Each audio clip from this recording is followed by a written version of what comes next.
And the title for our class today, the title for the webinar today, how listening sharpens your speaking skills. تمام. It's okay زياد. بص احنا عشان خاطر العدد وعشان خاطر هو ويبينار، فالتشانل ما بيني وما بينكم هو عبارة عن الشات بوكس، واشرح لكم كل حاجة. I will walk you through it very slowly إن شاء الله. Okay. let's get started.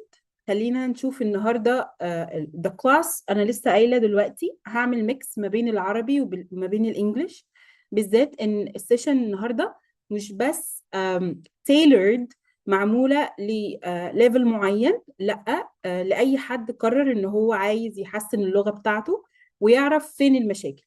لما اجي اقول فين المشاكل، دايما انا بديكم المشكله، بس في نفس ذات الوقت انا هقول لكم على الحل بتاعها. ايه اللي احنا الاجنده بتاعتنا النهارده او الكونتنت بتاعنا النهارده؟ هيبقى عندي introduction وintroduction للمشكله، ومينلي the problem هتكلم على speaking and listening problems. وهتكلم كمان على techniques to improve listening and speaking. I will mix again between Arabic and English. بس انا عايزه حاجه منكم، انا عايزه ان انتوا تبقوا very active يا جماعه في الشات بوكس. لو في حاجه دايما معايا على الشات بوكس. First thing first, this is Hala Tammam. I have 13 years of teaching experience. I've taken the FILT, TEFL, Education Leadership and Management Diploma, TESOL from Arizona University, and currently I'm pursuing my master's degree.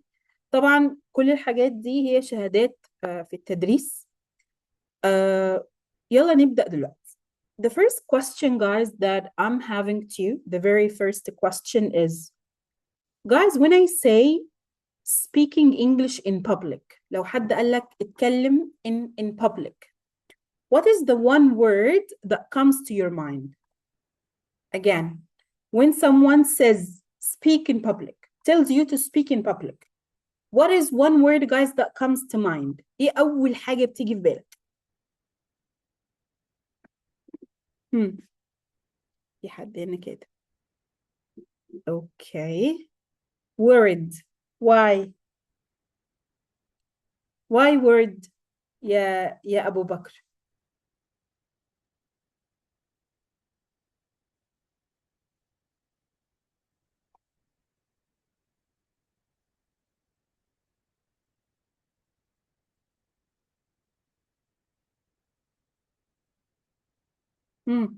So the first word that comes to mind is being worried. What else?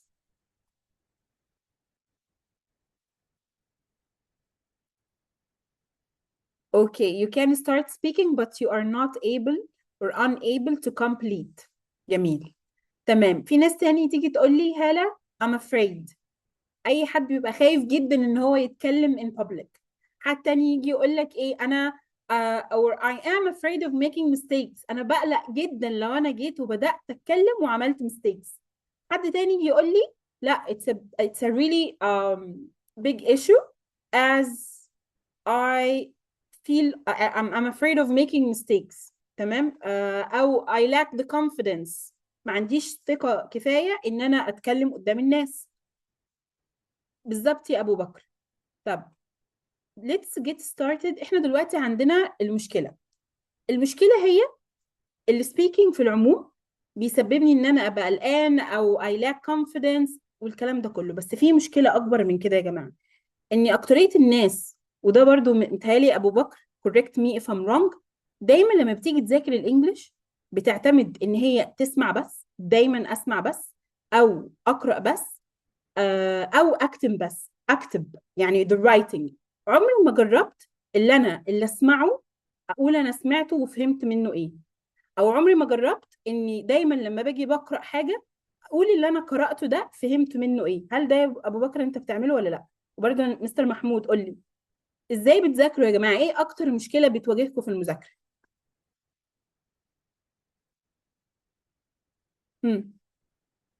يلا يا محمود.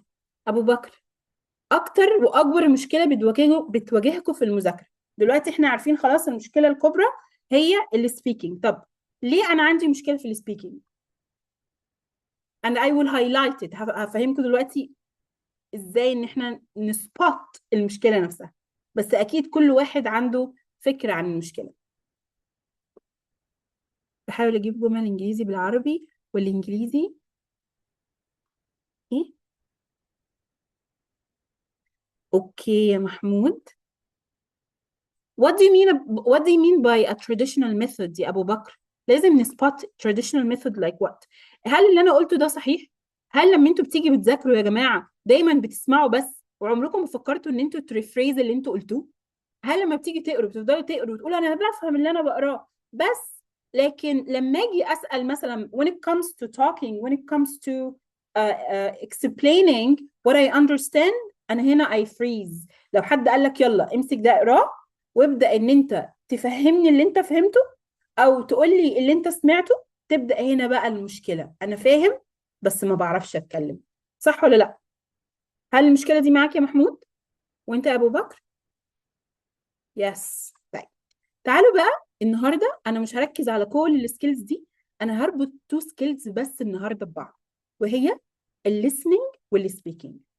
خلينا نبدا الاول بالcommon reasons students don't improve listening skills. One more time I will highlight the common reasons students don't improve their listening skills. اكبر المشاكل او الاسباب اللي students من خلالها ما بيحسنوش مهاره الليسننج. طب حد يجي يقول لي يا هاله، طب ازاي انت بتتكلمي النهارده على الليسننج واحنا اصلا المفروض بنتكلم على السبيكينج؟ اجي اقول لكم ان ما ينفعش حد عايز يحسن نفسه في اللغه يعتمد على الديكشنري بس يا محمود، او يعتمد ان هو الحصيله اللغويه بتاعته. طب ليه؟ انتوا الاثنين او الناس اللي حاضره معايا اكتريتها دلوقتي هي شغاله في الديزايننج والديزاين ابلكيشنز والكلام ده كله. هل انا ينفع اعمل منتج من غير لما يكون عندي انبوت؟ يعني هل انا ممكن اطلع نتيجه من غير ما يكون عندي انبوت، معلومات تيجي عشان اعرف ابرودوس او يبقى عندي اوتبوت؟ نفس الحالة دي يا جماعة في الإنجليش. يعني إيه؟ يعني أنا ما أقدرش أبدا أبدا إن أنا أتكلم لو أنا ما عنديش adequate and proper input. طب الانبوت اللي أنا النهاردة كهالة مركزة عليه هو إيه؟ هو الليسننج. يعني إيه الليسننج؟ ناس كتيرة وستودنتس كتيرة قوي يا جماعة، إن كان A1 A2 B1 B2، أول لما يبدأ يجي يذاكر إنجليش يبدأ إن هو يسمع كتير قوي بس ما بيعملش بيه أي حاجة. بي بي بي بي بينمي عنده مهارات الليسننج بس السبيكينج زي ما هي. انا هتكلم على المشاكل اللي انتوا بتواجهوها في الليسننج وتقولوا لي هي دي ولا لا. اول حاجه passive listening. يعني ايه passive listening؟ انت لما بتيجي بتسمع you don't focus guys on the meaning on the purpose. ايوه انت بتفهم بس I do not highlight the meaning the purpose out of it. تاني حاجه over reliance on transcript or subtitle. دلوقتي محمود وجه لنا حاجة مهمة قوي، قال لي أنا كل حاجة بترجمها بالعربي، وده غلط. لما تيجي تسمع لفيديو أنت مش شرط إن أنت تسمعه وتفهمه كل كلمة بكلمة، إن أنت لازم تعتمد إن أنا أترجم كل كلمة بكلمة عشان أفهم. ده غلط. نفس الكلام try to translate word by word instead of thinking in English. limited exposure. يعني ايه limited exposure؟ هاي يا شروق. يعني انا مش عندي exposure ان انا بسمع كتير، بتفرج على موفيز مثلا، بسمع بودكاست، الكلام ده كله it's very limited. طب hello everyone. hello سامي. hello شروق. I will recap very quickly guys. I'm talking about speaking skills. I'm highlighting and covering speaking skills بس throughout listening. احنا دلوقتي بنتكلم عن listening وهفهمكم دلوقتي حالا مع بعض. hello everyone. طيب تمام. fear of not understanding everything. طب خلينا نعرف الأول إيه هي المشكلة الأكبر اللي الناس بتواجهها. إن أنا دايما عندي مشكلة إن أنا لما أجي أسمع كل حاجة في الريكورد، أو أنا أسمع بودكاست أو أتفرج على فيديو، أنا مش هبقى فاهم كل حاجة. آخر حاجة ودي مهمة جدا برضو، poor vocabulary base. كمان مرة يا شباب, Sammy and everyone, we are talking about, guys, how to improve your speaking skills throughout listening. النهاردة I'm linking two skills together, listening and speaking. But now we're talking about the common reasons students do not improve their listening skills. فدلوقتي قولوا لي ايه هي اكبر مشكلة انتوا بتحسوا ايوه يا هالة I always try to translate word by word instead of thinking in English. Or yes, Hala, when I listen, I don't focus on the general meaning. فقولوا لي بقى في الشات بوكس ايه اكتر مشكلة بتواجهكم على الليسننج او في الليسننج؟ هاي عمرو. تاني التشانل ما بيني وما بينكم عشان الاعداد في الشات بوكس وتلاقوني دايما كده hyper active a little bit. But tell me guys, يلا يا محمود, tell me everyone. تاني هقول كمان مرة هتلاقوني I repeat myself a lot. highlight المشكلة, I will highlight the problem and the solution. We're gonna have an example and then we're gonna go to like a good plan. ايه اكبر مشكلة بتواجهوها بتحسوا ايوه انا وانا بسمع او انا بحاول احسن listening skills بتاعتي انا بواجه المشكلة دي. انا بعتمد على I try to translate a word by word. I have overlines on the transcript. I do the passive listening. شباب يلا communicate in the chat box. لا حتى لو السيشن على فكرة يا جماعة recorded وانتوا بتعتمدوا على listening بتاعي بس, لازم يبقى انتوا بنفسكم انا عندي المشكلة دي, انتوا لازم تهايلايت المشكلة عشان تقدروا تحلوها. طيب بسمع كلام شخص بيتكلم بسرعة مش بفهم كل كلامه. ماشي, انت قصدك يا محمود ان انت لما بتيجي تسمع الريكورد بتحس ان الريكورد ده الناس بتتكلم فيه بسرعة قوي فانت مش بتفهم كل حاجة. تمام. you drop some words. جميل جدا. عندي مشكلة اني اسمع جديد كل يوم ولا فيديو متكرر. هجاوب سؤالك ده يا عمرو, ده سؤال حلو جدا يا جماعة. عندنا ربع ساعة تقدروا تسألوني اي حاجة, بس ده مهم جدا يا عمرو, هياخد وقت مننا وهوريك ازاي احنا هنطبق الحتة دي. تمام. ايه تاني عندهم مشكلة في الليسننج؟ اوكي, التكنيكس بتاعت الليسننج دلوقتي هشرحها لعمرو وهشرحها لينا كلنا بالتفصيل, بس انا عايزه اسمع بقيه الناس مشاكلها في الليسننج ايه. يلا مش هسيبكم, يلا يا جماعه قولوا لي مشاكل الليسننج كمان مره عشان برضو الناس اللي لسه جايه جديده. guys I'll mix between Arabic and English عشان انا عندي mixed levels, فهتلاقوني شويه بقول عربي شويه انجلش كده. هل مفترض نسمع بودكاست ولا افلام مثلا؟ سؤال حلو جدا يا سامي, وبرضه هجاوب عليه لما اديك مثال على ازاي نقدر ان احنا نسمع, ومن خلال listening I can improve and enhance my speaking skills. طيب تعالوا بقى حاجة مهمة قوي, وهي الناس تيجي تقول لك طب ازاي يا هالة. هنا بقى بصوا اسئلتكم هي اللي بتجايد البرزنتيشن بتاعتنا النهارده. حد يجي يقول لي ماشي يا هالة, المشكلة دلوقتي ان انا مش عارف اسمع ازاي. طب المشكلة الاكبر ان الناس كتير او بعض الناس تيجي تقول لك ايه, انا لما باجي بسمع انا ما بعرفش ازاي استخدم الليسننج في السبيكينج سكيلز. احنا دلوقتي عندنا 3 actions ان انا من خلالهم اقدر اسمع.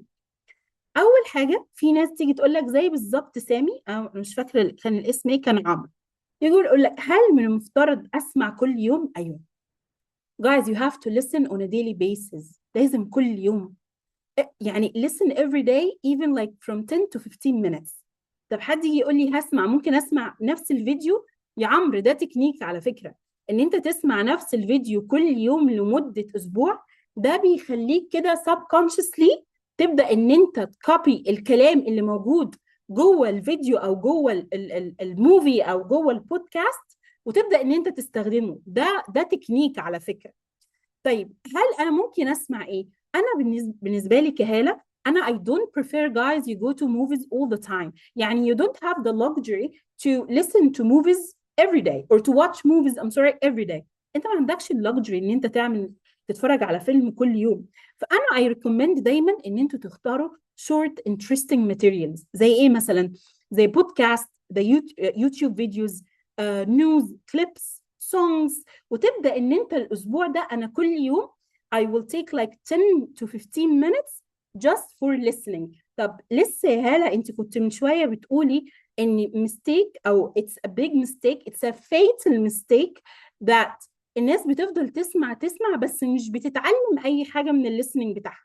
يعني ايه؟ يعني انا I have the input بس I don't have the output. امشوا معايا الخطوات واحدة واحدة. دي اول اكشن ان انا اقدر، او اول ستيب ان انا اسمع كل يوم. طب اسمع ازاي؟ هقول لكم دلوقتي. تاني حاجة do not try to understand every word. تاني، لما تسمع كل يوم ما يبقاش أكبر همكم إن أنا لازم أسمع وأفهم كل حاجة. طب أنا أفهم إزاي؟ برضو I will break it down into very small steps in the upcoming slides. هشرحها لكم في upcoming slides. ناس كتير لما تيجي طب خلاص أنا يا هالة عندي مشكلة، أنا عايزة أفهم كل كلمة. في الحالة دي أعمل إيه؟ لا، think smart not hard. ممكن تقدر تركز على كي ووردز. زي ايه مثلا؟ زي المين ايديا. مين اللي عمل الاكشن ده في البودكاست؟ مين الكاركترز؟ امتى حصل؟ فين حصل؟ وده برضو هشرحه بالتفصيل في السلايدز اللي جايه. ثالث حاجه بقى، وهي دي بقى البلاير بتاعتي، الريفليكشن. ناس كتير تاني، انا اسفه يا جماعه عشان الناس اللي بالذات اللي في الانترميديت ستودنتس دول، يبدأ اللي هو يقول لك ايه، انا بفضل اسمع يا هالة والله وببقى فاهم كويس جدا لو انت سألتيني اسئلة محددة. بس لو انت تسأليني وتديني السبيس ان انا اشرح، تيجي هنا بقى الدروب I can't express myself. كم واحد فينا يا جماعة عنده المشكلة دي؟ انا برضو جاوبت سؤالك يا سامي حتة الافلام. كم واحد فينا عنده المشكلة دي؟ لا. يلا يا شباب write for me in the chat box. ماشي جميل. الباقي، وعندنا اسلام كمان. يلا كام واحد؟ لو انت مش عندك المشكله دي قولي انا مش عندي المشكله دي يا هاله.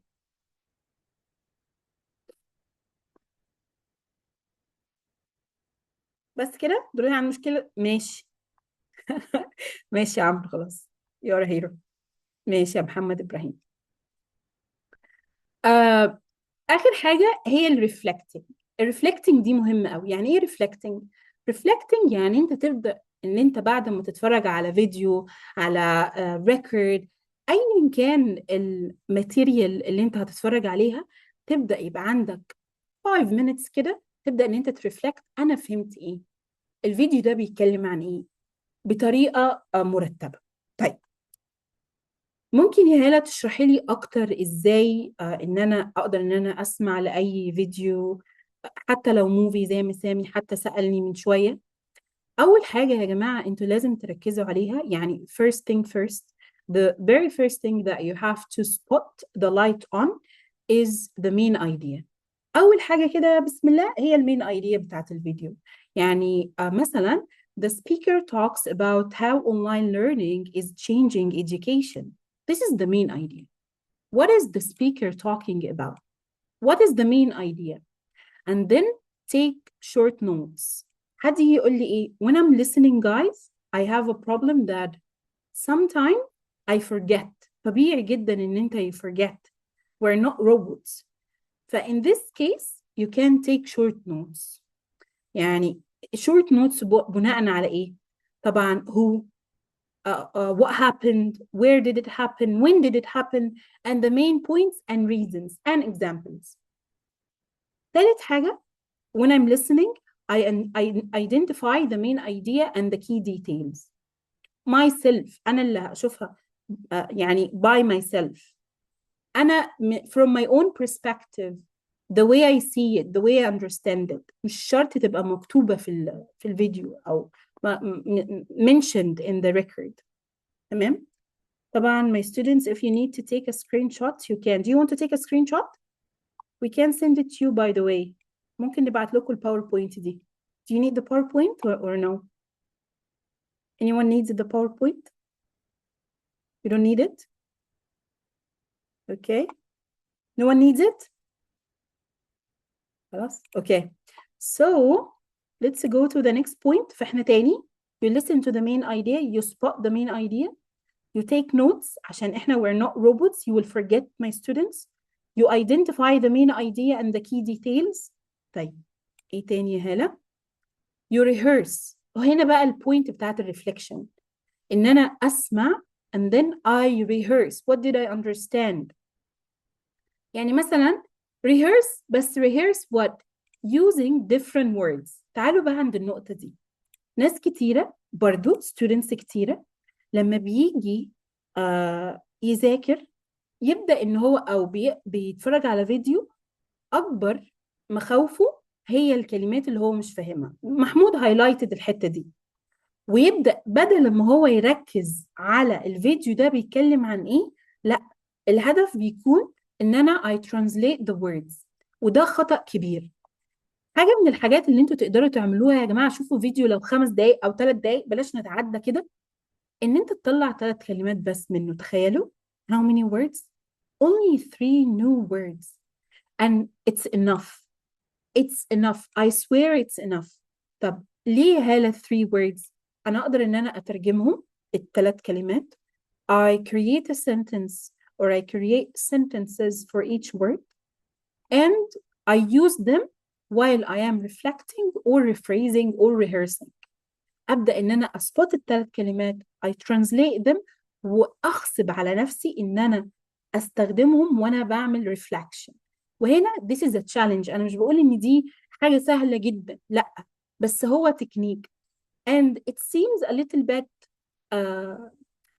سهل لبعض الناس، بس in the meantime هو لبعض الناس هو برضو صعب، اللي هو إزاي أنا أقدر على أغصب على نفسي إن أنا أجيب 3 كلمات واستخدم ال3 كلمات. تمام. طبعا في الاخر خالص I have to check the summary، يعني لازم اشوف وانا النوتس اللي انا اخدتها، هل انا did I include the main idea, did I include the new words. لازم اتشيك كده، اعمل تشيك ليست لنفسي، انا استخدمت المين ايديز، انا استخدمت الكلمات الجديده. طب هل انا copying am I copying the sentences؟ هل انا باخد السنتنس هي يعني مثلا زي ايه هي مثلا in the record or the podcast says many people prefer online shopping because it's faster and more convenient. انا دوري كطالب او حد عايز يحسن اللغة بتاعته، ما ينفعش دايما يعني ان انا اكوبي بيست الجمل، ينفع بس مش دايما. احسن لو انا ببدأ ان انا يعني to find my own style. فكنوع من انواع الريفريزنج، ودي بتسوت قوي البي 1 students a lot of and B2 by the way a lot of individuals choose to shop online since it's quicker and easier. ف this is the technique until here يا جماعة. are you following؟ قولوا لي تمام كده، في أي مشكلة لغاية هنا؟ you got the idea ولا صعبة؟ ها what do you think؟ قولوا لي. yes يا أبو بكر. أوكي عمرو. أوكي الباقي يا شباب، آية، محمد إبراهيم، محمود، بول، سامي. what do you think guys؟ you got the idea؟ do you think it's challenging it's easy؟ يعني communicate كده tell me.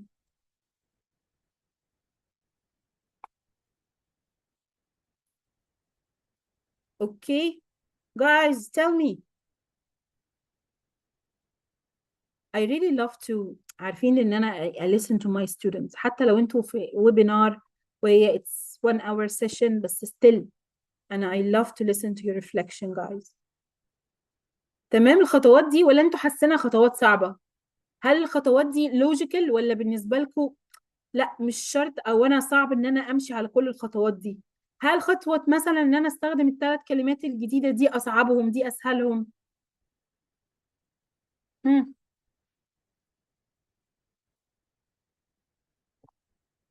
يا جماعة سامعيني؟ Oh at the point. What do you mean at the point يا أبو بكر؟ أنا مش فاهمة. ها which point؟ لا I'm very pushy يا جماعة. I really love to communicate. ها يلا عشان ناخد المثال. We need to highlight and take an example, guys, to make it much easier to understand. اوكي. ايوه الخطوات دي يا عمرو، هل انت شايف الخطوات دي logical ولا انت شايف الخطوات دي صعبة؟ طب لو انت شايف الخطوات دي صعبة، هل at this point is hard because 1 2 3؟ انا عايزة السبب. ايه هي المشكلة يا عمرو؟ ايوه كده قولي highlight the problem.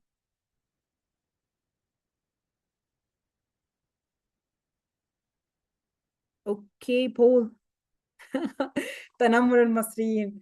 اوكي احنا we're gonna highlight this at the end. انت صح برضو يا عمرو على فكرة. اوكي thank you so much Paul.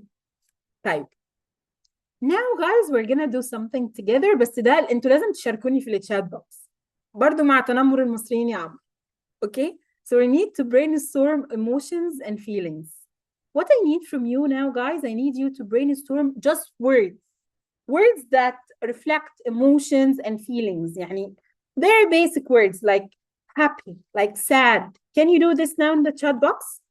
يعني أنا عايزة أوريكم example إزاي أنا أقدر إن أنا أرفلكت وأحسن من الكلام بتاعي. يلا I need words.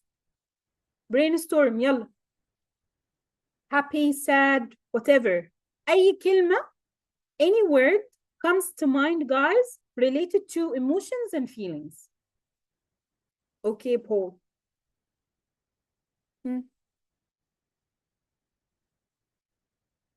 Any word guys that comes to mind that mean that reflects or that that reflects emotions and feelings.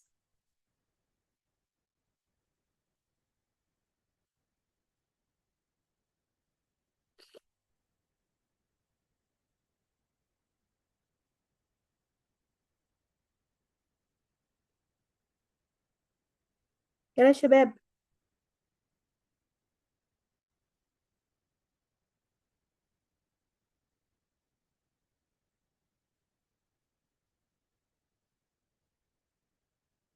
sad, loath, okay? Sad for rejection in my last interview. You are sad for being rejected in your previous interview. Yeah, Abu Bakr. Okay. Okay. So sad. No, don't be sad. You still have the chance. You don't have to be sad. Paul and Abu Bakr reflect sadness. Okay. Anyone else? Anyone else? Yeah, we need some fun, some positive feelings.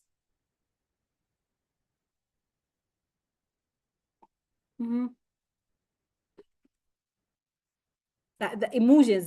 Now just it's a challenge of emojis. I want to speak because I can't chat while I'm using the browser, not the app. Okay, Paul. But unfortunately, I cannot unmute you since it's just a webinar.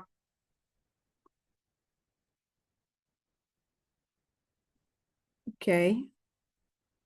But I'm so happy يعني you are with us, ya Paul. Powerful to take the step to improve my language. Okay.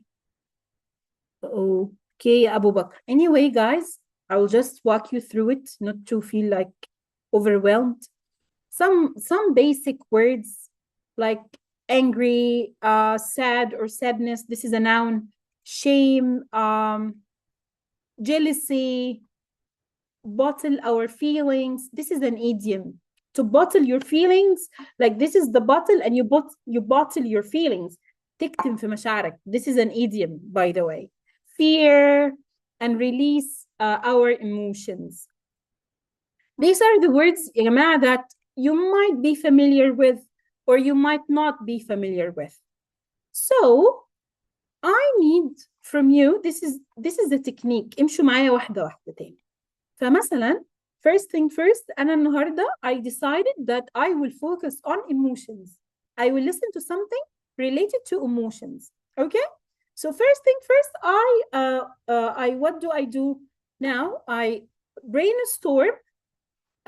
brainstorm some ideas related to emotions. اجيب بعض ideas that are related to emotions. حاجة تاني من الحاجات اللي انا ممكن اعملها هوريها لكم دلوقتي حالا. Just a minute my students. A very nice thing that I can do برضو تاني تكنيك. اوكي، مثلا حاجة زي هنا. One second guys, I'm sharing the screen. اوكي، حاجة زي الحاجة دي، زي فيديو. بس انا اللي يضحك في الامور ان الفيديو دي just a silent video. ازاي يا جماعة تاني عشان اخدكم لبداية السيشن او بداية الويبينار كنا بنتكلم عن ايه ازاي انا عندي هدفي ان انا عايزه احسن السبيكينج بس من خلال الليسننج. ده فيديو بيتكلم على مين ايديا معينه. انا عايزاكم تتفرجوا عليها وتقولوا لي ايه هي المين ايديا in a full sentence في التشات بوكس. اتفقنا؟ ديل؟ yes or no؟ لازم تقولي في التشات بوكس ديل yes or no. ماشي يا ابو بكر، احنا دلوقتي ديل يا ابول. دلوقتي احنا هنتفرج على فيديو سايلنت فيديو، هنستخدم الكلمات الايموشنز اللي احنا لسه متعلمينهم من شويه، اللي احنا we brainstorm together. يلا بينا.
طبعا عشان ما اخدش وقت كبير من الوقت ده، بس انا عايزه اديكم الفكره نفسها. From this short incomplete video, what is it about? The main idea is about what? So what is the main idea about guys? يلا قولوا في الchat box. يلا محمد، عمرو، أبو بكر، Paul, Aya, everyone. The loyalty of parents, maybe it's incomplete, Paul, by the way. It has a very deep meaning, by the way, but I don't want to take much time from you guys. Maybe, Paul, maybe. What else, guys?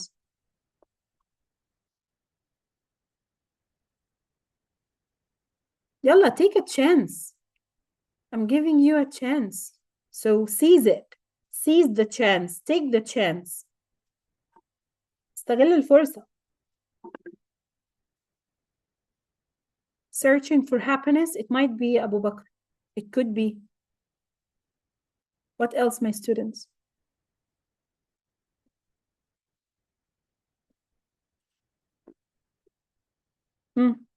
يلا يا محمود، آية، everyone. Sammy.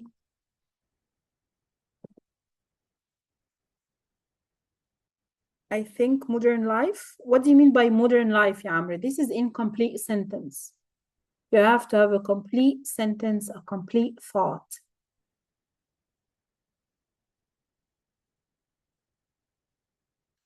The child is trying to find happiness, but dad. Okay, I think, okay, Abu Bakr, a good trial, by the way.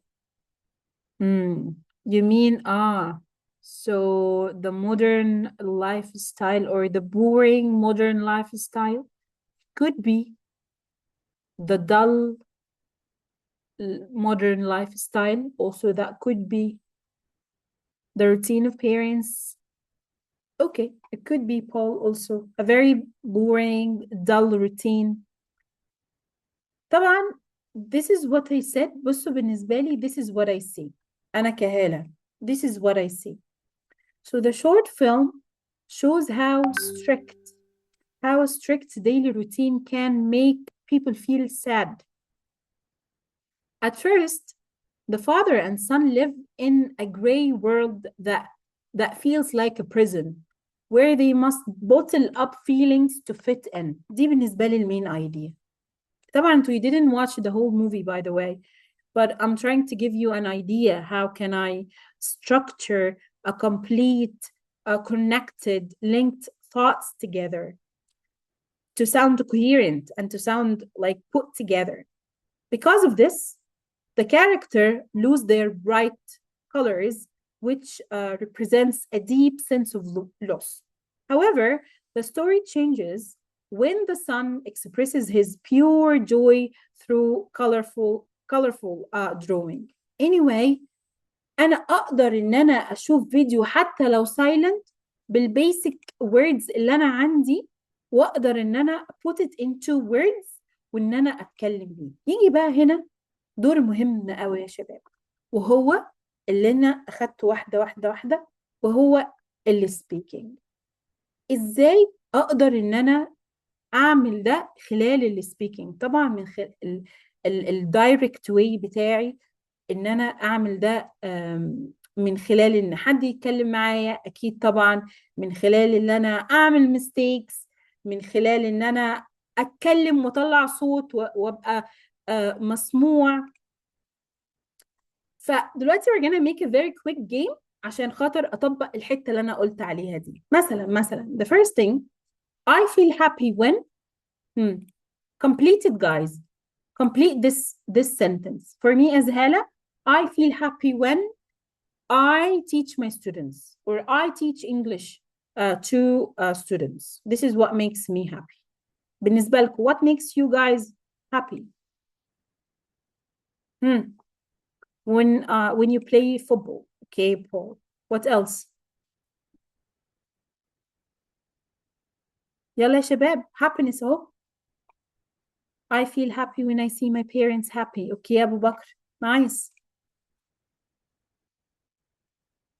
When I get my salary. 100% agree. I can't agree more. You're right. Okay. Others. يلا يا آية.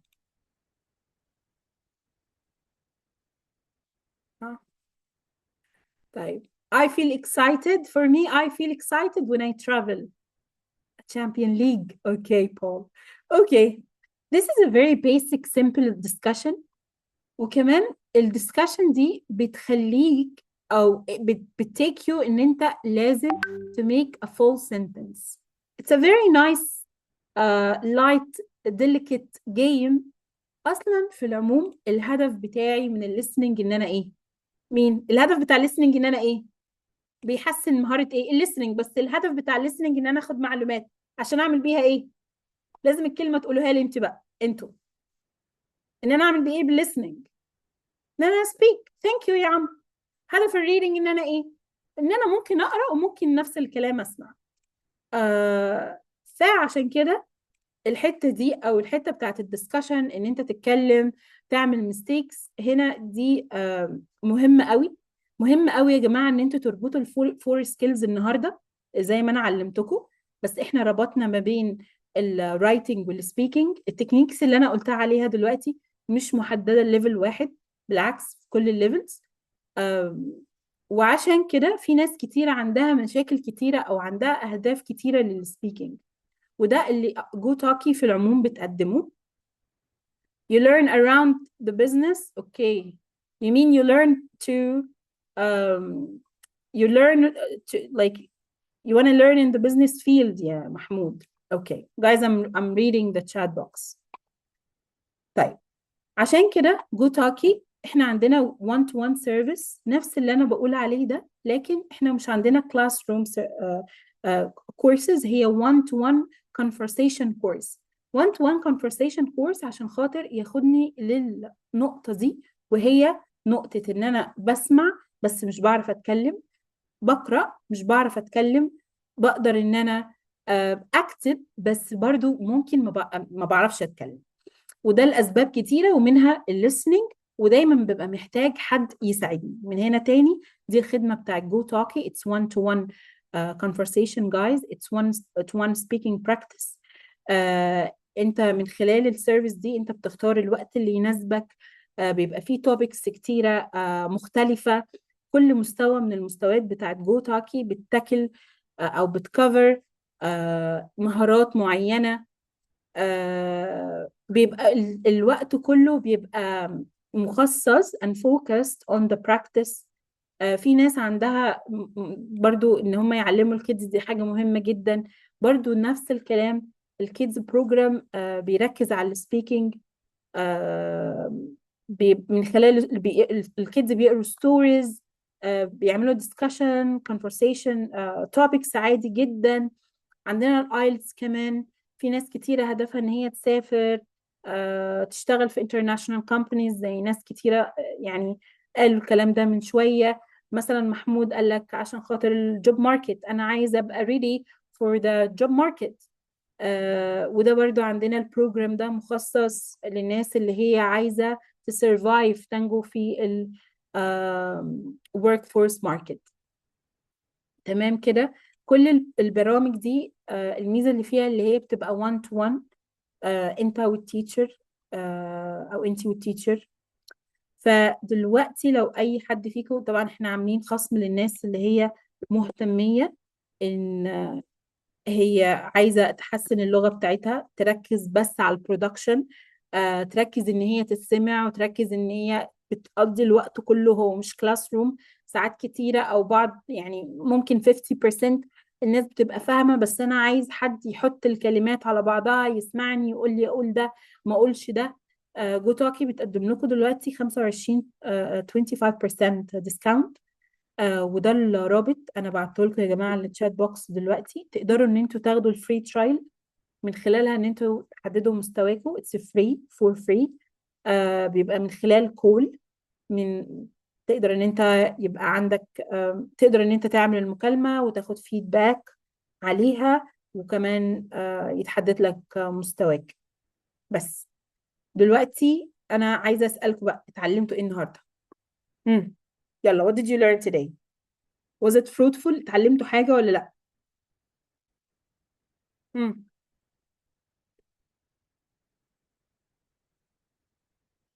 وطبعا الويبينار الجاي ان شاء الله هيكون عن ان شاء الله المرة الجاية هعلمكم ازاي تحفظوا الكلمات. هيبقى مخصص لحفظ الكلمات. مم.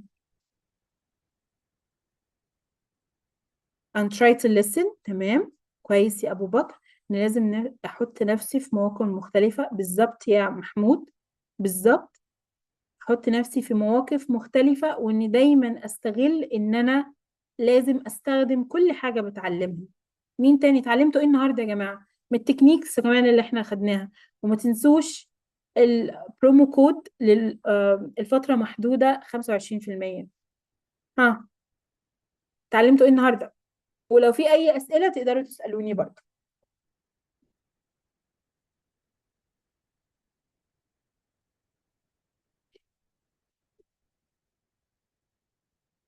مفيش حد عنده اسئلة؟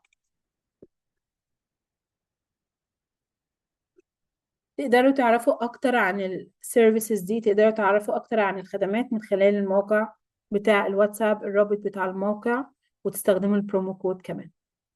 مفيش أي سؤال عن اللغة؟ أي سؤال من أي سؤال؟ هل أنا توقعت الأسئلة وجاوبت عليها بالسرعة دي؟ Thank you so much يا عمرو.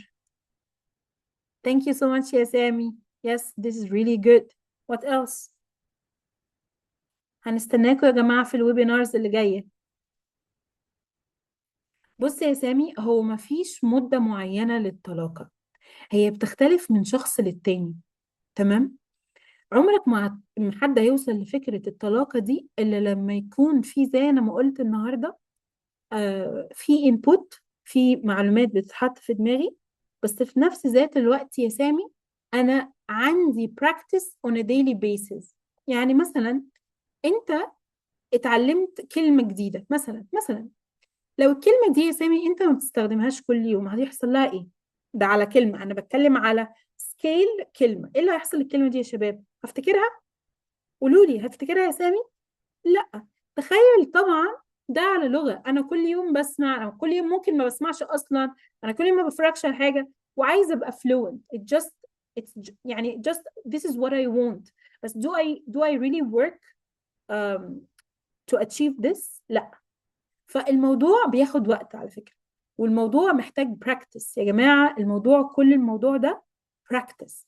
انا لو اتحطيت جوه السيتويشن، انا لو عندي، انا عارف ان انا هستخدم الست دي من الكلمات، لو انا عارف كل يوم انا براكتس for 20 25 minutes 30 minutes، ده هقدر ان انا اوصل ان انا اعمل حاجة. وده برضو على فكرة انا قلت لكم تاني ان السيشن دي لكل الناس، الناس اللي جوه جو تاكي اللي هي حاضرة معايا بالفعل، والناس اللي هي مش معانا، الناس اللي هي بره جو تاكي، وهي عباره عن السيرفيس. انا ازاي اقدر ان انا ابراكتس، الاقي حد ان انا يعني اي توك تو، وفي نفس ذات الوقت انا اديتكم التكنيكس، يعني الاثنين. ايه تاني يا جماعه؟ سؤال تاني؟ thank you يا سامي for your question. ايه تاني الاسئله؟ حد عنده سؤال تاني؟